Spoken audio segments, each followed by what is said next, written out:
ఇక్కడ ఒక్క చోట చూడడం చాలా చాలా ఆనందంగా ఉంది. గవర్నమెంట్ ని విమర్శిస్తూ ఏదైనా వీడియో చేసినప్పుడు దాని కింద వచ్చే నెగిటివ్ కామెంట్స్ చూసి నాకు చాలా బాధగా అనిపించేది. ఎందుకు ఇన్ని నెగిటివ్ కామెంట్స్ వస్తున్నాయి, మనం క్వశ్చన్ చేస్తే మనకు తోడు ఎవరు లేరా అని చెప్పి. ఇప్పుడు ఇక్కడ ప్రౌడ్ గా చెప్తున్నాను, మీరు ఇంత మంది ఉన్నారు.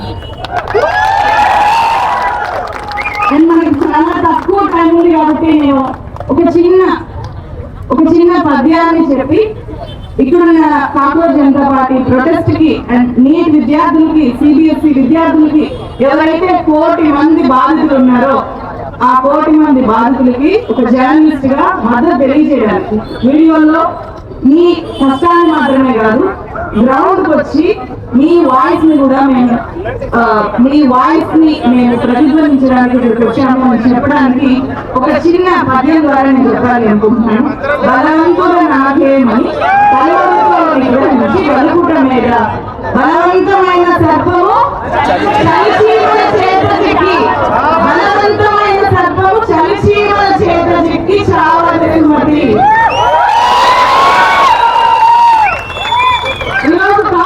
అంటున్నారు కాక్రోచ్ ఏం చేస్తాయి? చీకట్లో ఉండి రహస్యంగా అనగబట్టి కాలుతో తొక్కినా కూడా చనిపోకుండా బతుకు పోరాటం చేస్తాయి. మన రాజకీయ వ్యవస్థ, విద్యా వ్యవస్థని బలవంతంగా తొక్కేస్తుంటే కాక్రోచ్ లాగా కాదు, రేపొద్దున చలిచీమల్లాగా ఒక బలమైన సర్పాన్ని చలిచీమల్లాగా ఇదే కాక్రోచ్ మారుతారు. కబడ్దార్, వీళ్ళందరూ చలిచీమల్లాగా కమ్ముకు వస్తున్నారు. ఈ వాయిస్ బలపడతాయి. మనం ప్రజాప్రతినిధులు అంటాం. రాజ్యాంగం ప్రకారం ప్రజాప్రతినిధులు అంటే ప్రజలందరూ కోరుకొని మీరు మాత్రమే మాకు ప్రతినిధిగా ఉండాలి అని చెప్పి మనం ఎన్నుకునే వ్యక్తులు. అందరం బయటకు వచ్చి మీరు విద్యాశాఖ మంత్రిగా మాకు వద్దు, మీరు ఫెయిల్ అయ్యారు, రిజైన్ చేయండి, మీరు ధర్మేంద్ర ప్రధాన్ కాదు అధర్మేంద్ర ప్రధాన్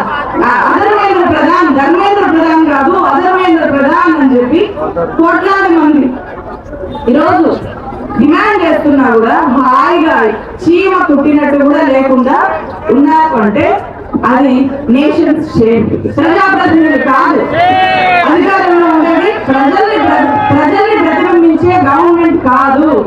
ఈ గవర్నమెంట్ కూలిపోయే రోజులు దగ్గరకు వస్తాయి. ఇలాగే ఉంటే